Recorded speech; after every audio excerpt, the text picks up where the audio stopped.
ஞானமாகவும் கருணையாகவும் மாற வேண்டுமே தவிர உங்களை கட்டுப்படுத்தும் எண்ணப்பதிவுகளாக, மனப்பதிவுகளாக மாறக்கூடாது.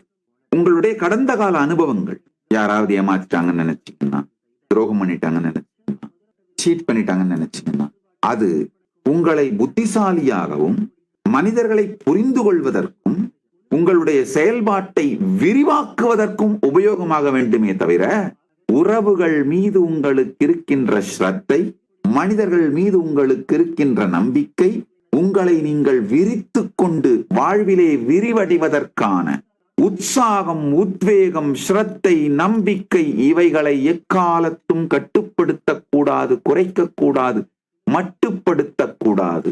எப்போ கடந்த கால அனுபவங்கள் ஒரு மனிதனை கட்டுப்படுத்தவும் மட்டுப்படுத்தவும், அவன் செயல்பாடு, சிந்தனை, உணர்வு, உணர்ச்சி இவைகளின் இயக்கத்தை குறைக்க துவங்குகிறதோ அப்பொழுது அவன் முதுமையடைகின்றான்.